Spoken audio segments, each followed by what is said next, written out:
Why, you little... I got you! You! Stop!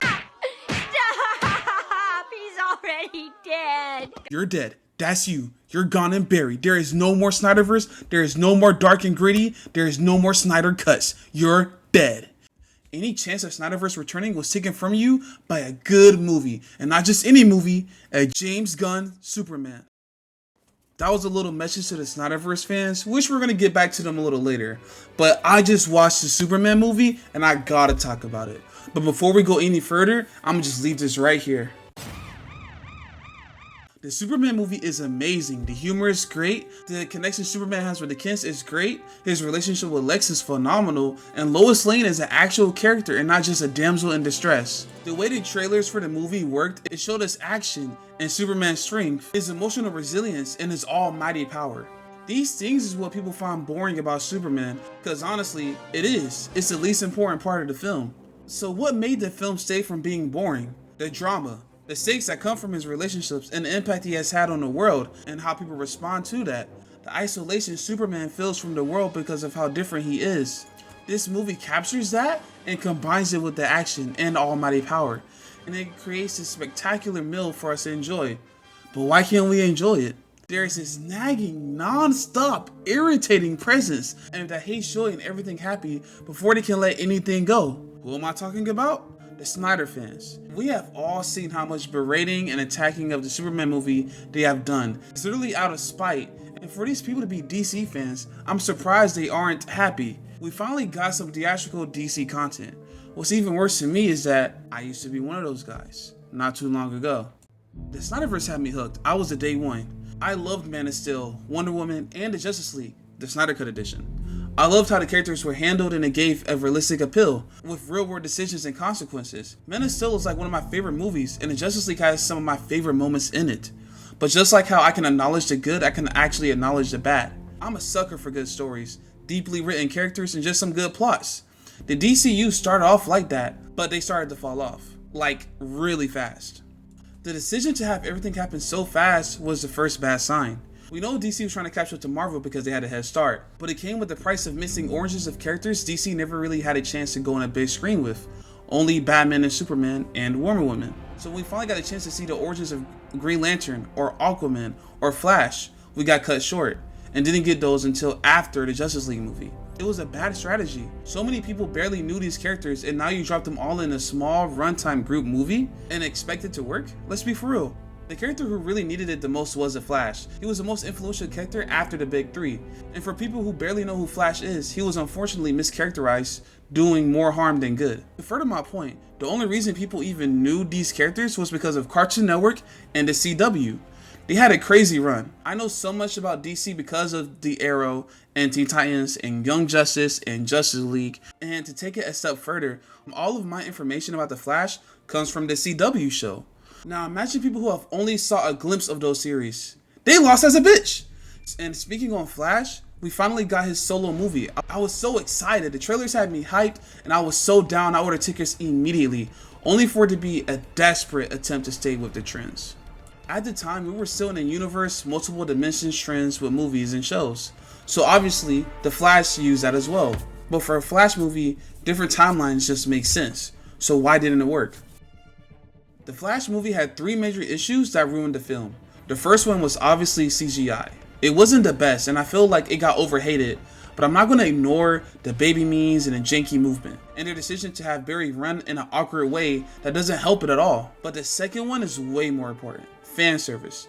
The movie was literally fan service. We had returning characters that had no reason to be there and actors reviving old roles. They used everything in the book to bring viewers. I mean, the fact that this scene exists. You want to get nuts? Let's get nuts. That's crazy. That clip was on every trailer and people ate that corny shit up. Are we serious?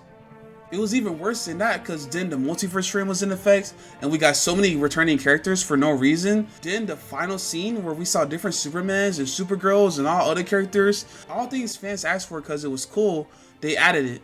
But that served no purpose to the plot and it literally added nothing to the story, only made it worse. Let's not forget half of the actors in that final scene didn't even consent to be on the movie, so their faces were CGI'd into it. I don't know if that's illegal, but it should be. It was ridiculous and a total disrespect to the writers. And that leads me to my final point, the writing. That was my biggest issue. It felt like all the good writers got laid off during the end of the movie, unless some jokesters finished the script for them. Let me explain. The biggest plus for this movie was a double Barry dynamic. It was a genuinely good dynamic. Having a mature and experienced Barry teach and guide Barry, who was still very young, was gold. You would think their relationship would be like a student ex-mentor type thing, but it was actually a big brother little brother, and I believe that was purposeful. An impulsive big brother taking their little brother into dangerous situations, and a little brother being all for it because it's cool and fun. Our Barry was using Barry 2.0 for his own gain, still guiding him and letting him have a little bit of fun. And Barry 2.0 was gaining powers way too fast. He was meeting superheroes, advancing his powers at a high alarm, and being brought into life-threatening situations that he was definitely not prepared for. But he was having fun, and our Barry unconsciously used that to manipulate Barry 2.0. You can see this whenever Barry would get angry and yell at him. He would put Barry 2.0 into these insane situations without filling him in on what's going on or what he is actually trying to do. It made these intense moments put me on the edge of my seat. And when the war happened, we finally got it. Barry 2.0 started to get hurt. He got stabbed, kept getting beat. He was put in these brutal situations that his mind could not handle. We saw him changing in front of our eyes, becoming more wild, becoming more hideous, more broken. And when Barry showed him how to time travel, Barry 2.0 kept restarting it and abusing it over and over. And each time he did it, he kept seeing the same death of his friends and people he loved over and over. It was breaking him. He was becoming a monster. And when Barry finally noticed this and tried to tell him the truth of why he was there, I thought Barry 2.0 was honestly going to become like Zoom or Reverse Flash. The seeds were there. The evil speedster at the beginning of the movie chasing Barry, then Barry 2.0 starting to resemble that same speedster. I thought we was about to see some peak gold writing. But then they copped out. They got scared of making Barry 2.0 a villain. So they decided to make that other speedster just another version of him in the future. Which is so stupid. Because then suddenly Barry 2.0 had a change of heart and was like, oh, I don't want to be like that guy. Barry 2.0 isn't in the mental fortitude to like recover. There is no way he can see another version of himself and be like, you know what? I don't want to be that guy. The nigga just saw this girl he loved die like 80 times. He also just got cut and stabbed over and over and over again. He also learned powers that are like godlike into his mind because he is a kid. There is no way him going insane and then he sees a face and is like, I'm good. No, what we should have got was Reverse Flash. What we should have got was Zoom. You Flash movie, when I tell you the writers were cooking, they were making a 5-star meal. You can't tell me that if the new writers didn't show up, we wouldn't have gotten Barry 2.0 as like an evil person and then they had a final fight or something like that. You can't tell me that wasn't going to happen.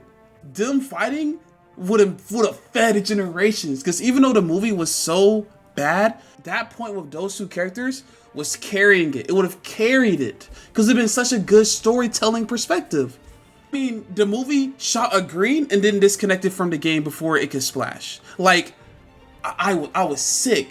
At the end, when we get Batman showing up at the court to save his dad, it was just a waste of my time. It was a waste of my time because there was no consequences to Barry's actions. Everything he did that was wrong got solved without him having to change anything.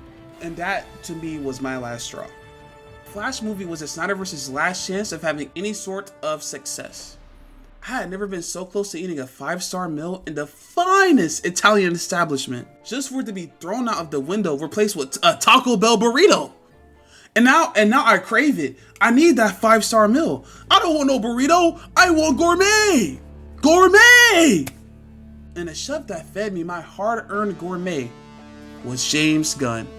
James Gunn's track record with comic movies is undeniably S tier. He has one of the best trilogies in the MCU with the Guardians of the Galaxy, and his work on Suicide Squad was phenomenal. I didn't think I would like the Suicide Squad movie, but I enjoyed it a lot. I didn't know any of the characters except for Harley Quinn, and they made me care about them. In what world would I be excited for a girl to make rats kill a giant starfish? The music was great, and the narrative was very telling. One of my biggest worries were they were going to use Harley Quinn as a cash grab, and it just be about her. But in actuality, we didn't even get Harley Quinn focused until halfway through the movie. The man knows how to make a good film.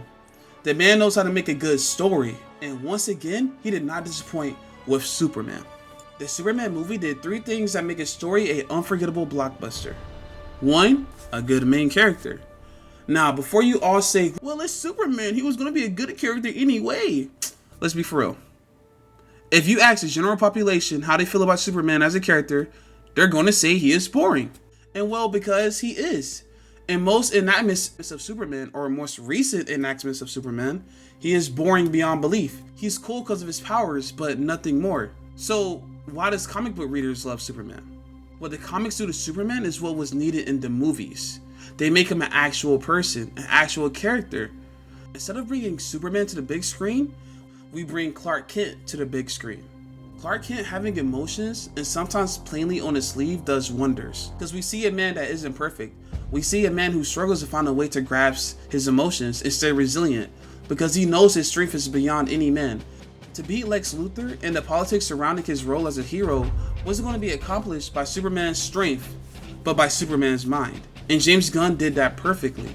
The second key to a blockbuster hit? Pacing. Everyone knows pacing will make or break your movie. It will make or break your story in general. You have to have your story flow naturally, but also not bore your audience. Everything must move like water, fluid. To do this, you have to have one event impact another event. For example, because this happened, this happened. Because this happened, that happened. And because that happened, this happened. And so forth on. There has to be a cause and effect. And Superman does this too. At the beginning of the movie, Superman helps out the nation of Barovia. Because he helps out the nation of Barovia, the Hammer of Barovia comes to fight him. Because the Hammer of Barovia comes to fight him, Superman gets beaten and he goes to heal at home. Because he goes to heal at home, when he leaves, Lex and his people go to that same home and invade it. Because Lex invades that home, they steal his dog, and so on and so forth. You see, everything has a cause and effect. And it made the Superman movie feel less like I'm reading a book where I can skip every other chapter, and more like a roller coaster where we get small breaks in between each crazy fun turn. And the third key to a blockbuster hit is theme. What's the story about? What's it trying to tell us? What am I watching this for? If you read a story and feel nothing from it, there's 2 things. Either you didn't pay attention or the story isn't that good. That's every writer's fear, making a story that does nothing to the audience. Many of the Snyderverse movies did this, like Wonder Woman 2, or The Flash, or Batman vs Superman. I literally fell asleep watching that movie, which is insane. So does Superman fail as well, or did it succeed? I'll give you my take from the movie because everyone's takes will be different. To me, the theme of Superman was humanity. The theme is humanity. The movie is about what it means to be a human and the goodness we have in us. We are all capable of being bad, being evil. We have wars and fights every day. Our history is literally built on war. But our history is also built on peace and the love we share for each other. Superman is an alien, but like us, he was raised as a human. He was taught the good of humanity, the smiles we share, the laughs we create, and the conversations that we have. This movie is about the good that we all have in each other. And no matter what conflicts, what wars, what disagreements we have, we all share that same goodness. In the end of the day, we are all the same. We all laugh, we all love, we all share. And if we come together, we can make true happiness, true peace. This movie's theme is centered around Superman, but it's overarching to us, the people. We have our good and our bad. The movie focuses on the good side, but we also see the bad with Lex Luthor. His hate is so large, and it shows us what that looks like and how that hate can drive people. And even when he gets the typical hero lecture, he is still hating. He doesn't care. And that's something we all have. Just like we all have goodness. And the movie is telling us how we should overcome that hate. We shouldn't let that hate drive us. Because when you don't let that hate rule you like Lex does, life is pretty good. James Gunn's decision to make the new DCU universe already in motion is a great choice. We have already had enough origins, and DC is so far behind in a race that it will be suicide to try to start from the bottom again. James Gunn trusted that the audience knew these characters and their lore, and proceeded forward. I believe it was the best choice, because now movies like Batman and Robin, or The Red Hood, or Teen Titans, or Superboy, or Supergirl, or the Red Lanterns aren't storylines that are decades away. They can happen right now if James Gunn wanted to. It's why the Superman movie is able to start at a point in the middle of Superman's career. If you haven't watched Superman, please go get a ticket. I know I spoiled a little bit of it, but believe me, you're going to want to watch everything go down with your own eyes and ears. And to my Snyderverse fans, I know you're resistant, but even you can't deny a good story. Come join the new DCU, because unlike the MCU, the future looks bright.